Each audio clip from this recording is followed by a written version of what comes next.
Hey everybody, Kenny Wisdom here, and we're going to take a look at the new Roaring Skies expansion on pkmncards.com. If you want to see some of my other thoughts, I did write an article for 6 prizes about some of the more niche cards in the set, but for this review I think we're going to go over all of the cards that I think are interesting or relevant in tournament play. So, taking a look, I don't think these are too good. We did talk about Beautifly in my 6 prizes article a little bit, and in the article I was trying to kind of talk about decks or cards that I think could be good for league decks or for fun, and so I was taking much more of a positive light on it. So if you want to see a little bit of that, check out my 6 prize article. But my critical thoughts on this card are that it's interesting, and we definitely do need a safeguard with free retreat. That's huge, but being a stage 2 is just too much, Things like Suicune are one card to get that effect. Things like Pyroar, do require multiple cards, they require the Leos and the Pyroar, but even that's a stage 1 and it can attack. So just having a stage 2 is just not really where you want to be. I guess I could see in the future, if the format slows down a lot, this card being good. 3 for 80 isn't terrible, although it's not really where you want to be. And 3 for 100 with a muscle band or something could be interesting, but not a card I'm too excited about at this point. This card is really cool art. Not sure its attacks are all that relevant though.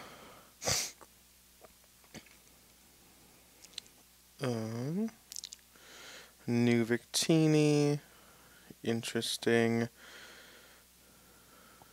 What's this one's ability? So this is one of the ones that let you take an extra prize card. Unfortunately, I don't think it's too good. You're doing 3 for a guaranteed 20 and at most 140.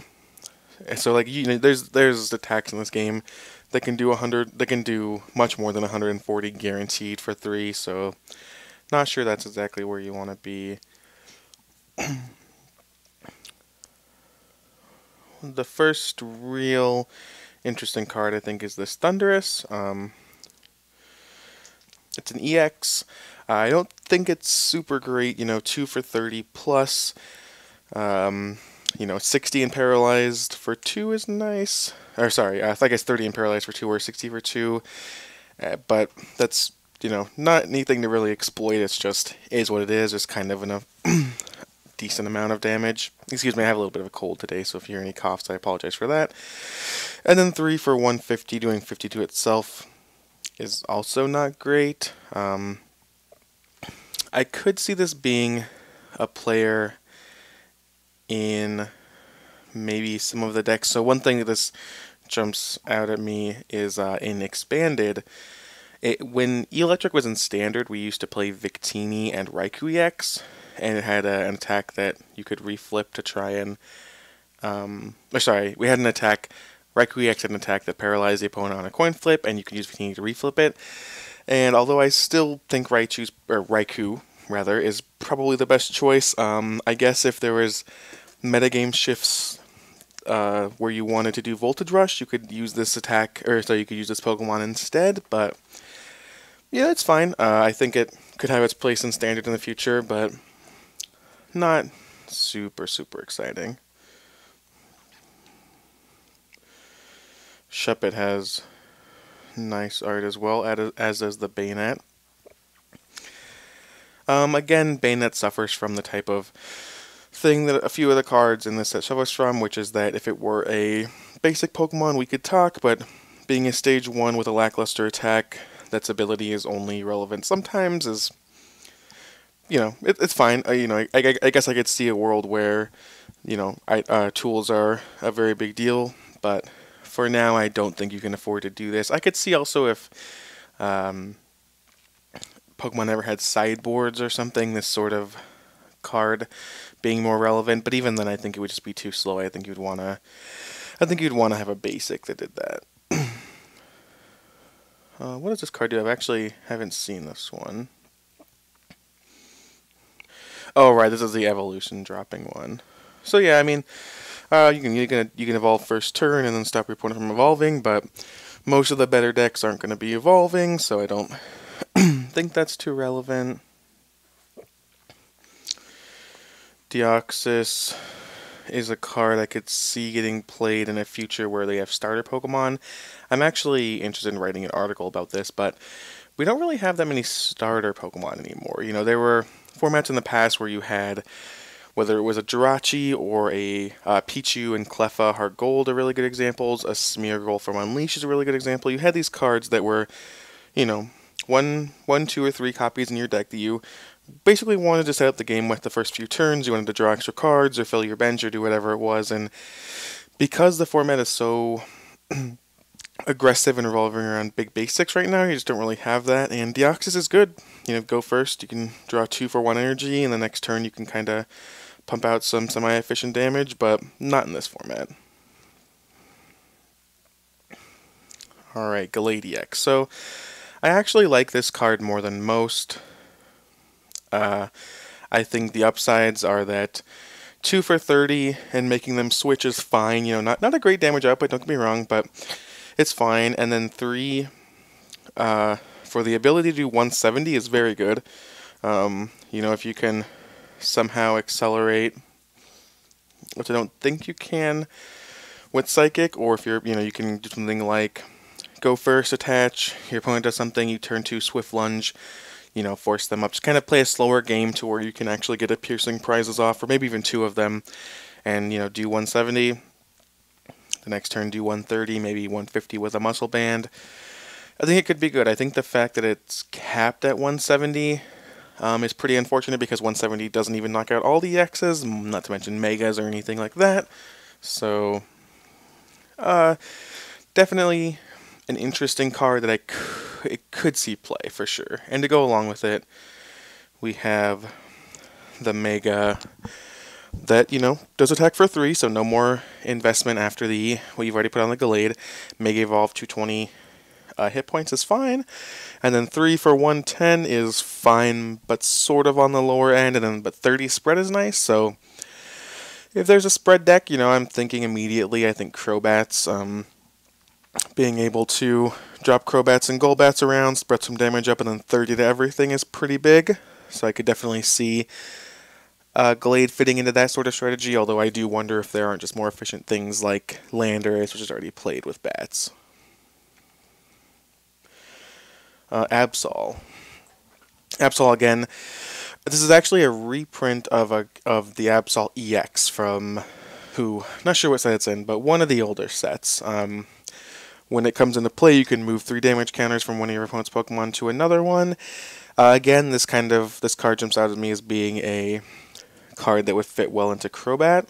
Again, it is a basic. You know, it's not an EX. It's not a push card. Its attacks aren't very good, but they did reprint this on a basic. You know, it's normally the sort of thing that I could see them putting on a stage 1 just to kind of make it a little bit harder, but I think this Absol could actually be good. I think you'd have to study the likelihood of moving 3 damage being relevant. So, you know, is there anything? Do you sometimes Landorus their Jirachi, Crobat it, and then, you know, do you want to move the active damage from that you did with the Landorus to the Jirachi? Just things like that. You really have to think about the format and the potential metagame, but I see no reason why this card couldn't be playable, especially being a non-EX. Jirachi, talked about this a little bit in my article as well. I think it's just too slow, but in a world where you are playing starter Pokemon, I could definitely see it having its place. Togekiss is an interesting one as well. Again, the benefits are that you can really do some nice things with Serene Grace. You can attach a bunch of energy if you play cards that allow you to mess with the top cards for your deck, rather, or you play a lot of energy. But again, it's a stage 2, and even though you can evolve it in the early turns, I'm just not sure it's good enough. This is, of all the cards I've been talking about that I say I'm not sure they're good enough, but they might be, this is definitely the one that I'm thinking that it is the best. You know, the format does need to slow down, and or you need to find something very powerful to do with it, but I don't think that there's much of a reason, if those things happen, why Togekiss wouldn't be excellent.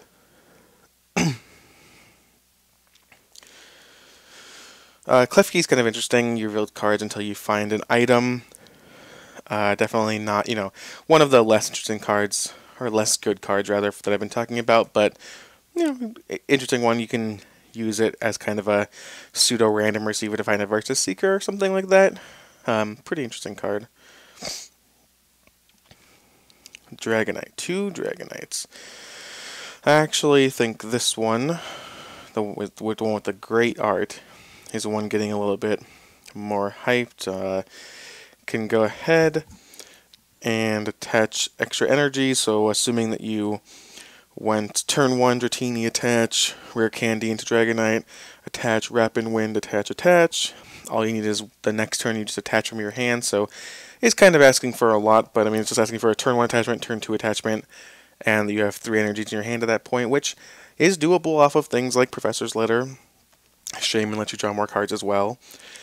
And when you knock it out, or sorry, when you use Dragonite to knock out your opponent's Pokemon, you take an extra prize card. So, heavy impact, doing 150 almost knocks out EXs. You put a Muscle Band on that, it's going to knock out a lot of EXs.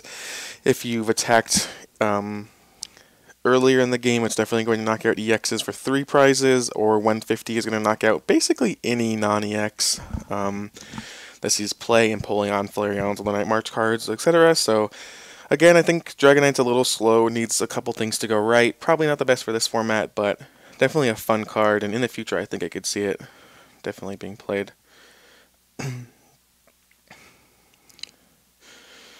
Altaria is pretty interesting, could be good for the Song of Echoes, letting you draw up to 16 cards, actually. Again, probably too slow being a stage 1. Something like Spiritomb just might be better, but definitely something to keep an eye on. So Latios EX is actually a card that's gotten a lot of hype. Has potential to go first. Attach, fast rate for 40.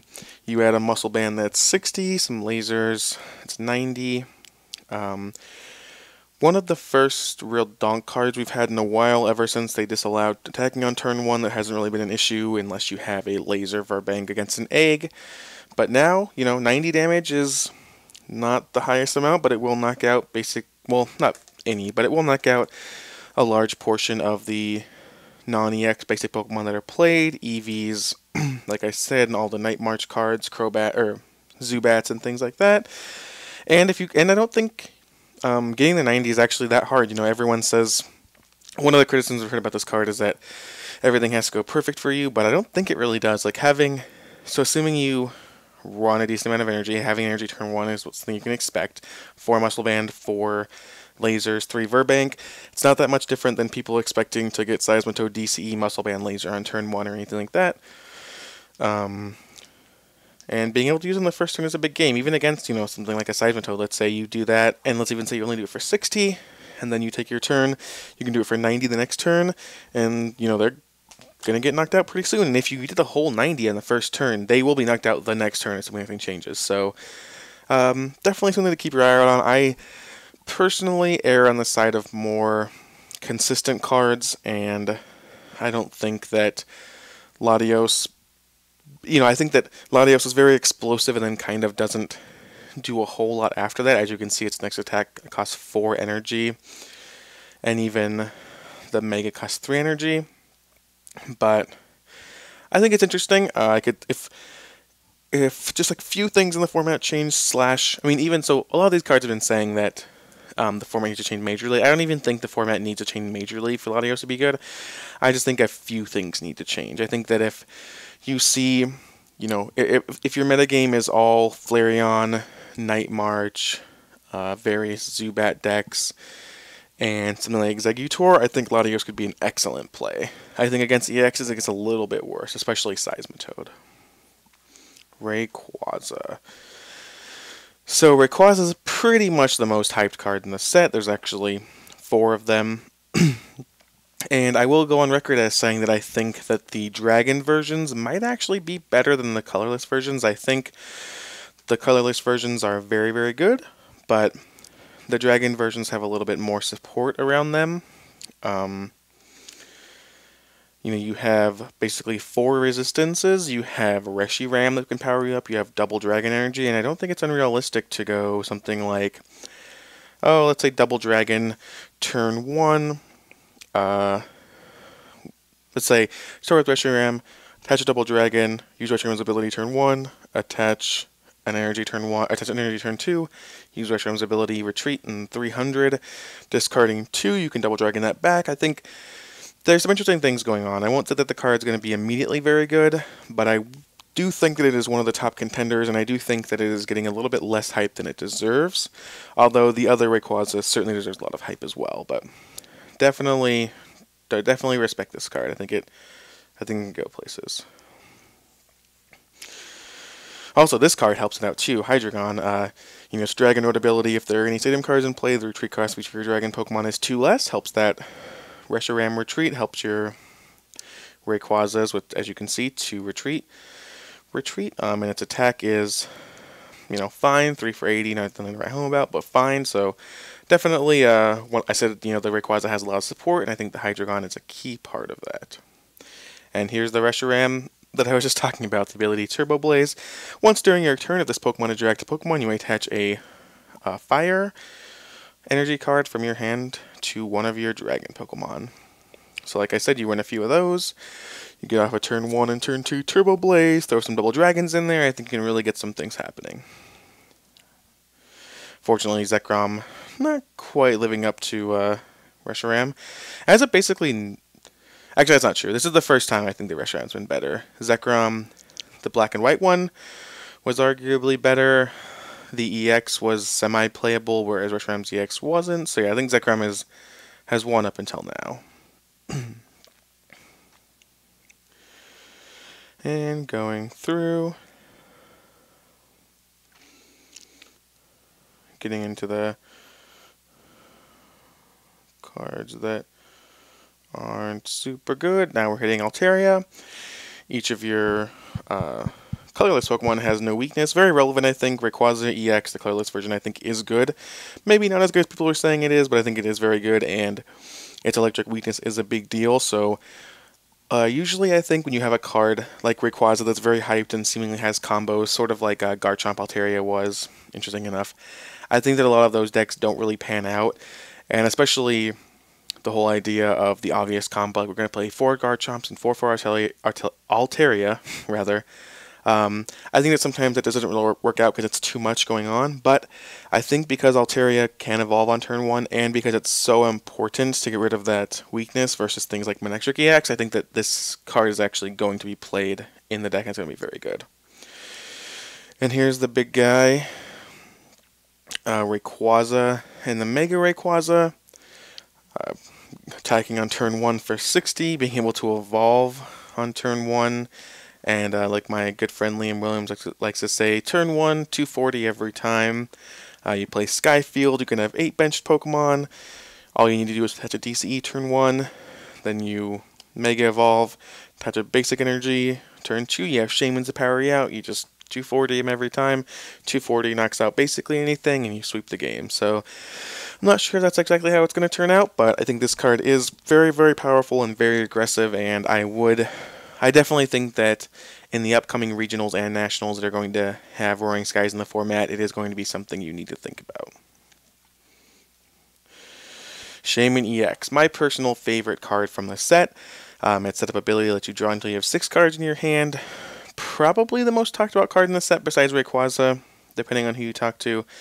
But just an amazing card, very similar to Uxie. Uxie had set up for 7, so you draw 1 extra card, and then Uxie also had a little bit of an evasion. Uxie let you do 20 for a single energy and put it on the bottom of your deck, and Shaman for a DCE does 30 and returns Shaman and the energy back to your hand. So it loses a little bit from Uxie because it's an EX and doesn't let you drop to 7, but I've already played with this card, I've already tested it, and it's incredibly good. I think that most decks are going to be selling between 1 and 2 copies, but you have, I've definitely played Seismitoad decks where I turn 1 get a Seismitoad out, and then have an Ultra Ball in my hand, and Shaman for 5 more. That lets me find the Muscle Band and Fur Banks and all that sort of thing. So definitely a card that's worth the hype. Going through the rest. Spirit Links, very helpful. Most of the, I think, all of the Megas that have actually seen play besides Kangaskhan have had Spirit Links, so if a Mega doesn't have a Spirit Link, it's a good indication that it's not going to be too great. And moving on here, we've got Mega Turbo. Attach a basic energy card from your discard pile to one of your Mega Evolution Pokemon. Definitely powers up that Dragon type Rayquaza we were just talking about, powers up the colorless type Rayquaza, and really, I think makes you have to look at the rest of the Megas in the format and determine, is there a Mega that's a little bit too slow because of energy cost or a little bit too restrictive? Well, now you have a Dark Patch that can go to any of your Megas, and they don't even have to be on the bench, so it's better than Dark Patch. It is an item, so Seismitoad EX is relevant, and I actually haven't tested Mega Turbo out, so I'm not sure exactly where it's going to fit in, but with as aggressive as the format is, and having cards like Rayquaza, I think Mega Turbo definitely has its place. Spirit Link, Revive, Skyfield. Another of the hyped cards here. I actually first heard about this card the night before Portland Regionals when it was spoiled. Sam Chen and Simon Road were looking on their phones in our condo, losing their mind about it. Each player can have 8 Pokemon on his or her bench. The whole reason why the Rayquaza deck might be good. Helps things like Empoleon and Shiftry. Allows for, I've even seen it. I played a match that should actually be up on the YouTube channel by now with a Malamar deck, Malamar Seismitoad, and that deck ran Malamar Seismitoad, Shaman, Darkrai, and Keldeo. And, I definitely could have used a Skyfield there, being able to have a Darkrai on your bench, an Eviltal on your bench. You've dropped 2 Shamans, you need the Malamar, that's 5 already, so you can, drop a Keldeo with a Floatstone on it, that's 6, and then, makes all your Colress's better. Makes your opponent's Colress better, of course, but definitely an interesting card, and one of the cards that I like because it's not too powerful. It has a very interesting, powerful effect, but you have to build your deck around it. Additionally, it does have a weakness. If it gets bumped, you have to discard your Pokemon, so you need something like Ninetales to lock it in, but definitely a card that I like, and I think that will, like Lysander's Trump card, they both do very different things, but I think they're both similar in that they're both cards that don't have amazingly powerful effects, but let you do very interesting things that if you build your deck around them, can change the entire format. Steven, interesting, but I'm not sure. Right now, the format I think is just too fast. You can't waste a turn getting a supporter card and a basic energy card. You can do things like Karina, let you get a fighting type and an item, and an item can be an Acrobike or roller skates or something. Or you can even Skyla, so not sure Steven has his place now, but definitely a card to think about for the future. Trainer's Mail, not sure how I feel about this one, actually. I think that it's good, but I have a problem playing too many item cards that aren't very explosive in the wake of things like Seismitoad EX, so definitely needs to be tested. Definitely a card I wouldn't write off right away, but I'm not 100% sold on it yet. Ultra Ball, great card to have in the format still. Wally, one of my favorite cards from the set as well. Just being able to evolve any Pokemon immediately besides EXs definitely gives. I've talked a lot on this channel about how I believe that EXs are too overpowered, and then I think it's nice that Pokemon is trying to, or I think it's nice rather that there are decks right now that don't feature EXs. Flareon is like that's totally reasonable. Night March does run Mew, but doesn't run any of the very, very powerful EXs. Of course, you have decks like Exeggutor. Like, there are some decks now that don't have EXs, and Wally is just going to open the door for a lot more of those cards. Winona, not actually sure on this one, but I think it should be good in the like all colorless Rayquaza deck. Just being able to get some Rayquazas and some Shamans and draw you cards, but not quite sure on it. Definitely one of those cards that needs testing. Double Dragon, I think, is great. Really one of the only reasons why that Dragon Rayquaza deck can really exist, and I'm sure there's going to be some other uses for it too, and I think it's, totally fair. It just is a double rainbow, but for one specific type of Pokemon, so should be a powerful card, and it already has revealed itself as to be powerful in one strategy, so really excited to see where it goes from here on out. And here's all the full art cards. They all look great, especially this Rayquaza and Shaman. I can see that Shaman easily going for $30 or $40. Not sure what it's at now. Golden Energy Switch and Versus Seeker. Super, super expensive. $29.50 actually is lower than I thought. I would, with the price of Golden Ultra Balls being like $60 to $70 right now, I would definitely try and pick these up at $29.50. So yeah, that's the review of the Roaring Skies set here on PKMNcards.com. Let me know what your favorite card from this set is in the comments. My favorite card, as I said, is either Wally or Shaman EX, so definitely let me know what you thought of the review. Like I said, I try and review every set, although I did miss Double Crisis, I apologize for that. And let me know in the comments also if you thought there was any cards that I missed that should have been talked about. Thank you for watching.